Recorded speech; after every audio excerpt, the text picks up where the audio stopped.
So இன்னைக்கு வந்து யூஃப்ளெக்ஸ் அப்படிங்கிற அந்த கம்பெனியோட குவார்ட்டர்லி ரிசல்ட்ஸ் அனௌன்ஸ்மெண்ட் பண்ணியிருக்காங்க. இது வந்து ஒரு ஃப்ளெக்சிபிள் பேக்கேஜிங் கம்பெனி. இந்த கம்பெனியோட ஏப்ரல், மே, ஜூன் இந்த 3 மாசத்துக்கு உண்டான குவார்ட்டர்லி ரிசல்ட்ஸ் வந்திருக்கு. ரிசல்ட்ஸ் வந்து எப்படி வந்திருக்கு? இந்த ஸ்டாக்கோட பிரைசிங் எந்த அளவுக்கு இன்கிரீஸ் ஆயிருக்கு? அத பத்தி ஒரு குயிக் ரிவ்யூ பார்த்துரலாம்.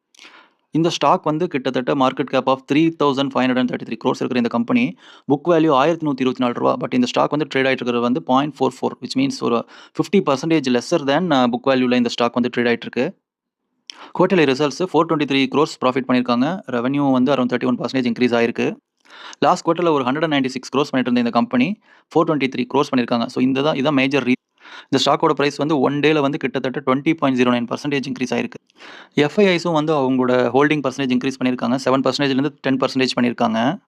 இந்த ஸ்டாக்கை பற்றி டிஸ்கஸ் பண்ணுறதுக்கு மேஜர் ரீசன் என்ன அப்படின்னா, ஒரு ஸ்டாக்ல இன்வெஸ்ட்மெண்ட் பண்ணுறதுக்கு முன்னாடி அந்த ஸ்டாக்கை எப்படி அனலைஸ் பண்ணணும், அந்த ஸ்டாக்ல இன்வெஸ்ட்மெண்ட் பண்ணலாமா வேண்டாமா அப்படிங்கிற ஒரு கான்ஃபிடென்ட் லெவல் வரணும் அப்படிங்கிறதுக்காக தான் இந்த வீடியோ.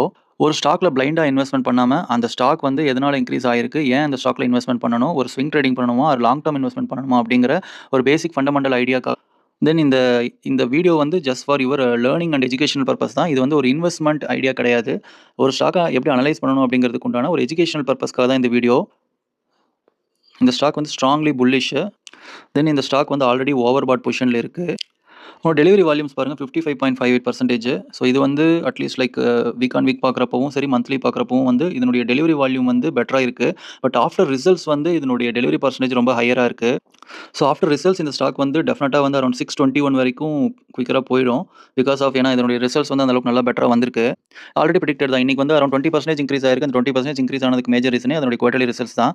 ஸோ ஒரு ஸ்டாக் வந்து only because of quarterly results வந்து 20% போகும் அப்படின்னா டெஃபினட்டாக அதுக்கும் வாய்ப்புகள் இல்லை. ஒய் பிகாஸ் ஏன்னா ஒரு ஸ்டாக் வந்து நல்ல quarterly results or yearly results announcement பண்ணினா கூட அந்த ஸ்டாக்லேருந்து நிறைய வந்து ப்ராஃபிட் புக்கிங் பண்ணுவாங்க. நிறைய இன்வெஸ்டர்ஸ் வந்து வெளில வருவாங்க. டிஐஐஸ், மியூச்சுவல் ஃபண்ட்ஸ் அண்ட் எஃப்ஐஐஸோட இன்வெஸ்ட்மெண்ட் ரேஷியோவை வந்து கம்மி பண்ணுவாங்க. ஸோ பிகாஸ் ஆஃப் அந்த கம்பெனியோட ஃபியூச்சர் ட்ரெண்ட் எப்படி இருக்குது அப்படிங்கிறத பேஸ் பண்ணி அந்த கம்பெனியில் வந்து அவங்களோட இன்வெஸ்ட்மெண்ட் ப்ரொபோஷனை வந்து சேஞ்ச் பண்ணுவாங்க.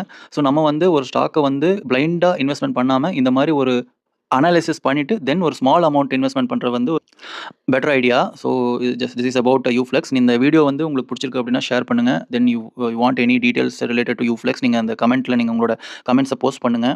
So that I can also learn from you. Thank you.